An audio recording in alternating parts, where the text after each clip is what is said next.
यहाँ जहाँ आए हैं ये किले का हार्ट कहलाता है, दिल कहलाता है और मेन जगह किले की ये है।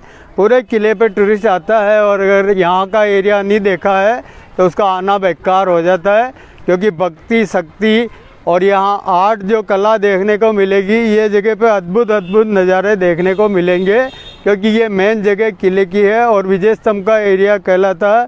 यहीं पे गौमुख कुंड बना हुआ और कर्णावती राणा सांगा की जो विडो क्वीन थी, उदय सिंह जी की माता जी थी, 13,000 माता बहनों के साथ जौहर में प्रवेश कर लिया था हमारी धन संस्कृति और इज्जत की रक्षा के लिए।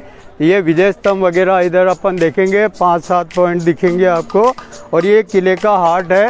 तो यहाँ टूरिस्ट आने के बाद इसको समझ के देखे तो मेरे हिसाब से देखा जाए तो आधा घंटा 1 घंटा भी इसको देखा जाए कम होता है, और 6 महीने भी अगर कोई विजय स्तंभ को देखे तो उसको संतुष्टि नहीं होगी। ऐसा विजय स्तंभ का सारा आर्ट देखने को मिलता है। विजय स्तंभ जो वर्ल्ड फेम टावर कहलाता है, विश्व का विख्यात टावर विजय स्तंभ, जो कि ये टावर अभी अपन खड़े होके उधर से देखेंगे। इसका सारा डिटेल इसी एरिया में कर्णावती का जौहर कुंड बना हुआ है, जो उस ज़माने में 13,000 माता बहनों के साथ कर्णावती उदय सिंह जी की माता ने जौहर जलाया था। तो इधर भी शिवा टेम्पल है, गौमुख का झरना है, जहाँ हज़ारों साल से पानी का झरना स्प्रिंग वाटर के रूप में गिरता रहता है। ये कितना मंजिला ये वाला? ये जो टावर अभी इसका डिटेल में बता रहा हूँ आपको, सुनते चलिए।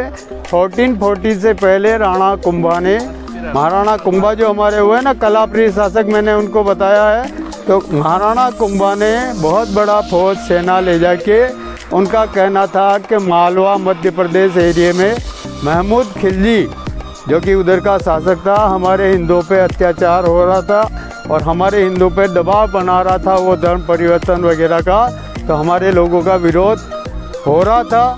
तो राणा कुंभा इधर से पधारे, बहुत बड़ी फौज सेना लेके गए और मांडू के सुल्तान महमूद खिलजी को डिफीट दिया, और उधर से फिर महाराणा कुंभा की सेना चली है गुजरात की तरफ, अहमद शाह अब्दाली को हराया था और 2 राज्य एक साथ महाराणा कुंभा ने जीते हैं। उसकी यादगिरी में ये टावर बनाया गया है विजय स्तंभ।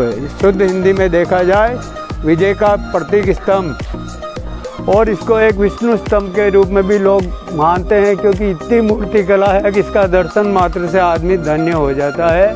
ऐसा आर्ट का ये जो विश्व का एक आश्चर्य कहलाता है, और आप लोग इतने पास से इसको जब देख रहे हैं तो वो आदमी धन्य हो जाता है। बहुत से आदमी इसके हाथ लगा के अपने माथे पे उनको हाथ लगा के धन्य हो जाते हैं कि देखो आज हमने एक विश्व प्रसिद्ध टावर के पास में खड़े होके इसका दर्शन किया है। ऊंचाई कितनी है? ये इसका सारा मैं डिटेल बता रहा हूँ। कर्नल टोड विदेशी लेखक 100 बरस पहले आया, उसने बोला है इसके बारे में कि आप मूर्ति कला का म्यूजियम देखिए या चित्तौड़ किले का विजय स्तंभ देखिए, आपका 6 महीना भी देखते रहो तो आपको संतुष्टि नहीं मिलेगी, और रिसर्च करते रहो। कितने आदमी शोध करने जब यहाँ आते हैं, फॉरेनर वगैरह 1-1 वर्ष तक यहाँ रुक के इसको देख के गए हैं। तो इधर पधारिए, अब उधर चलेंगे बाहर, उधर थोड़ा अच्छा रहेगा, आ जाइए। ये वाला दरवाजा? ये दरवाज़ा जो अपन गुजर रहे हैं इसको सती दरवाज़ा बोला जाता है। आ जाइए। अभी देखिए जिधर से अपन गुजर के आए हैं, ये सामने दरवाज़ा दिख रहा है, इसको हमारे को बोलने का अर्थ ये है कि 2 दरवाजे यहाँ बने हुए हैं। तो ज़्यादातर इधर से राज परिवार के परिवार में किसी माता बहन का हस्बैंड का डेथ हो गया है, महारानी का हस्बैंड डेथ हो गया है, डेथ बॉडी उपलब्ध हो गई है, तो वो रिवाज उस ज़माने का था सती होने का। तो माता बहन किसके सहारे जीवन जिएगी, और जैसा बनवीर सिंह जी के साथ हुआ, दूसरी माँ से पैदा हुए थे तो कितना उपद्रव हुआ था, उसी तरह से यहाँ पे डेथ बॉडी के साथ वो माता बहन सती हो जाएगी। तो इसको सती स्थल भी बोला जाता है इस एरिया को, और ये सती दरवाज़ा बोला गया है। 16 श्रृंगार करके माता बहन शिव की पूजा वगैरह करके, फिर एक जल का घट या नारियल उस पर लगा हुआ हाथ में लेके अग्नि के साथ 7 फेरे लेके आग में अपने पति की डेथ बॉडी के साथ जिंदा जल जाती, उसको सती बोला है, जो राजा राम मोहन राय ने फिर आज़ादी से पहले बैंड लगवा दिया था। फिर वो प्रथा बंद हो गई थी और अभी भी इसको कोई जायज़ नहीं ठहराता है, पर उस वक्त काल के हिसाब से ये उचित समझा जाता होगा, इसलिए उसको प्रेफरेंस उस ज़माने में दिया गया है। आज के युग में वो लागू नहीं होता है। और अपन जहाँ खड़े हैं यहाँ से सामने दिख रहा ये सारा एरिया रॉयल फैमिली का शमशान भूमि था। जितना एरिया अपन घूमेंगे देखेंगे राज परिवार का ही यहाँ डेड बॉडी जलता था। आम जनता का इधर प्रवेश वर्जित रहता था। इधर जो ये झाड़ लग रहा पीपल का, इधर ये सारा फील्ड आपको दिख रहा है सामने, ये इसके बारे में यही बोला गया है कि ये जौहर कुंड कहलाता है। कुंड का अर्थ तो ये है जहाँ पानी भरता है वो कुंड होता है।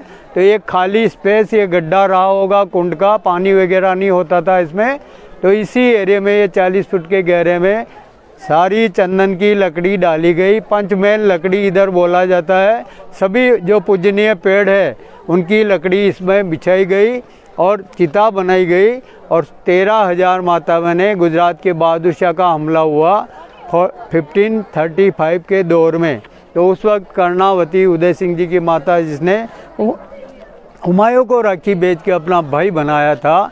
और एक पवित्र बंधन होता है रक्षाबंधन, तो उसको भी एक महत्व पता लगा और हुमायूं को इधर आना था और रास्ते में उसका रास्ता अवरोध हो गया। सेनाओं ने, दूसरी सेना दुश्मन ने रोक लिया, वो आ नहीं पाए, तो हमारी हार हो गई। कर्णावती 13,000 माता बहनों के साथ इधर जंदा आग में कूद के जौहर व्रत ले लिया।